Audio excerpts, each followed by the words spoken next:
How to Grow a Buddha, a Pragmatic Guide to Enlightenment. Hello everyone, welcome to today's breakdown. To be honest, the material we are dissecting together today is extraordinarily dense yet utterly fascinating. What we are looking at is a deeply authentic dialogue between a Buddhist master and his disciple. If you have always thought that spiritual practice is merely sitting on a cushion with your eyes closed, resting your mind, or chatting about ethereal philosophy, today's content will completely overturn your perception. This master does not rely on obscure, metaphysical buzzwords at all. He is extremely pragmatic, directly breaking down the pursuit of ultimate enlightenment into a process of precise agricultural cultivation and the art of sculpture. Sounds incredible, doesn't it? Come, let us unveil this mystery together. Let us dive straight into the main topic. Take a listen to this opening, not a single polite pleasantry. The master jumps right into a fierce reprimand. Why? Because he saw that even while eating, the disciples' chopsticks were drifting aimlessly midair, completely unable to settle the mind. The master exposed this without holding back. This extreme frankness, almost carrying a sense of pressure, instantly sets the tone. Practice here is strictly no joke. Think about it. If you can't even stay focused during the basic act of picking up food, how can you talk about pursuing grand spiritual goals? It would be nothing more than fantasy. This leads us to a very wonderful yet quick question. How exactly do you grow a Buddha? The master does not describe enlightenment as a sudden, magical epiphany falling from the sky. Instead, he frames it as a highly pragmatic, step-by-step botanical process. Yes, farming. This is fascinating because it converts a highly abstract spiritual journey into a biological process of as you sow, so shall you reap. If you want a specific fruit, you must strictly follow the corresponding cultivation process. This brings us to our first section, choosing the right seed, the DNA of enlightenment. If you want to grow a towering tree, you cannot rely on a vague idea. Dig a random hole and expect the finest fruit to appear.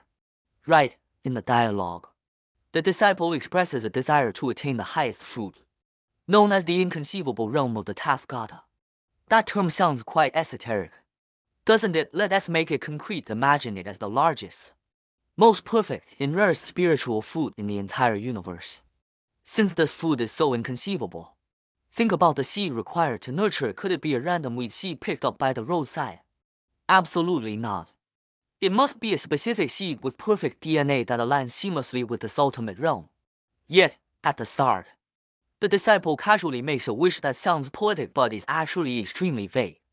Upon hearing it, the master rejects it outright on the spot in a very strict tone and standardized. You need to be standardized. You must plant a good seed. Only with the right seed can you blossom and bear fruit in the future. The master's point is crystal clear. Do not build castles in the air or give lazy answers. Without this extremely precise seed, you will not even have the qualification to sprout later on. This obsessive demand for precision runs throughout the master's entire teaching. This brilliantly showcases the master's inner logic. Vague, superficial wishes like the one on the left are, in botanical terms, genetically defective, substandard seeds. If planted, unpredictable genetic mutations are bound to occur, resulting in nothing short of a monster. And what does the master require on the right? Precise vows. The master explicitly uses the concept of genetic DNA in his original words, stating that the seed must contain all the exact information without the slightest deviation. Only then can it avoid mutating over a long growth cycle and ultimately grow into the exact form you intended. Now, let us enter the second section, the necessary conditions for growth. Having obtained the perfect seed, we cannot simply toss it onto concrete and call it a day. In reality, how do we get the seed with perfect DNA to take root and sprout? The master's metaphor here is truly ingenious. He maps the physical elements of farming, one by one, onto spiritual practice. To farm in the physical world, you need soil, water, fertilizer, sunlight, and temperature. On a spiritual level, soil represents cultivating a solid foundation of mind nature. Water and fertilizer represent continuous offerings and practice.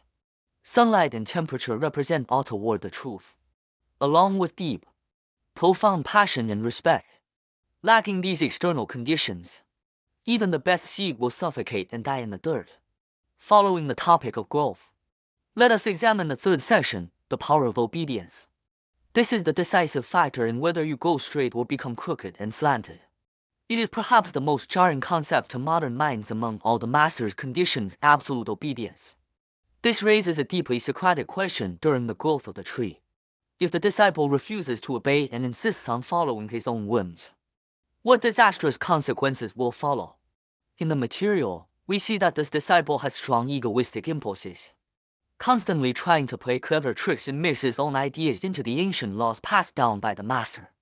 The master's response hits the nail on the head the moment you add a tiny bit of your own delusion, a tiny bit of your personal feelings, or even a small impulse during your growth according to the law ban. The plant immediately grows crooked and slanted. Why? Because your personal impulses directly contaminate the DNA of that perfect seed. Once it grows crooked, the final fruit becomes completely mutated. Indeed, a miss by an inch is a loss by 1,000 miles. Next, we arrive at the fourth section, defining true reverence. At this point, the master abruptly pulls the conversation from a romantic botanical garden back to stark reality. We just discussed sunlight and temperature as representing art and passion. The master shifts his tone and launches into a sharp critique of the disciple and daily life. You are completely ignorant of what the word reverence actually means. To make the disciple realize how egregiously wrong he is, the master directly invokes an ancient scripture, the extra on good reverence. This scripture sets an exceptionally high objective standard. If you learn even a single four-line verse from someone, that person is your teacher. You must generate absolute reverence and respect toward them at all times.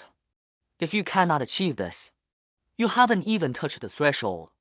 The master measures the disciple against this rigid yardstick, only to find that the disciple falls short by a country mile. Spares no feelings. The master lists the disciple's absurd behaviors in real life one by one, stating bluntly, this shows you have no genuine or ultimate passion in your heart at all. You are just fooling around. Following this logic further, we reach the fifth section, what kind of material are you really? After the master ruthlessly shatters the disciple's self-flattering lens, he poses a deeply uncomfortable yet vital question, what kind of material are you, really? This time, we shift our perspective from farming to the art of sculpting. The master compares the process of shaping an enlightened being to sculpting a Buddha statue. Think about it as a master sculptor. What matters most when creating a perfect Buddha statue? It is the quality of your material. On the left is the ideal material, pure, high-density, highly malleable fine porcelain clay. On the right, however, is often the harsh reality. Most people are essentially rotten wood that crumbles at a touch, or mud that simply cannot stick to a wall. If you are a piece of crumbly, rotten wood, how is the sculptor supposed to apply his chisel? Here, the master offers a biting critique of modern society. He remarks that nowadays, pure porcelain clay capable of enduring intense kiln fire has virtually vanished. What fills the streets today? Mass-produced imitations made of melamine plastic. They sound crisp when tapped and look shiny on the surface, but the moment they hit real fire, they melt instantly. This is a satire of the fragile self-esteem of modern people, brittle like plastic bowls that shatter upon impact. The moment a teacher offers a few words of correction, they snap immediately. Deepening the analysis brings us to the most soul-probing question. Suppose you finally confront this brutal reality: you are not some rare, magnificent porcelain clay. You are just a piece of rotten wood that crumbles under the blade. You are destined never to become that brilliant piece of artwork. What then? What is the meaning of your existence? Where should you place your mission on the spiritual journey? Do not despair, the most crucial turn comes right here. Just when the situation seems like a total dead end, the master displays his breathtaking wisdom and compassion. The master asks, does rotten wood or bad mud need to be thrown into the trash? Do they need to force themselves to become porcelain? No, use them directly as fertilizer. If you cannot become that Buddha statue revered by thousands, then become the soil that nourishes the earth and enables others to flourish. This is not a demotion, it is a magnificent and elegant transformation. Ponder the master's words carefully. You go and nourish other flowers, plants, or trees, allowing them to bloom and bear fruit. By helping others succeed, you plant a supreme wholesome cause. Then, on a future day, you as former fertilizer will likewise be able to blossom into your own flowers and bear your own fruit. This passage is extraordinarily profound. It instantly smashes the arrogance focused solely on the small self into pieces, pointing toward a broad, humble path. Only at this point do we truly understand the heavy burden a master carries. A master must not only act like an X-ray machine, seeing right through the disciple's true material and hidden motives, but he must also reconcile that inner tension. The disciple is clearly just a piece of rotten wood, yet harbor grand ambitions to become the ultimate masterpiece. The master cannot simply take a hammer and smash the disciple's dream to pieces, because modern self-esteem is far too fragile.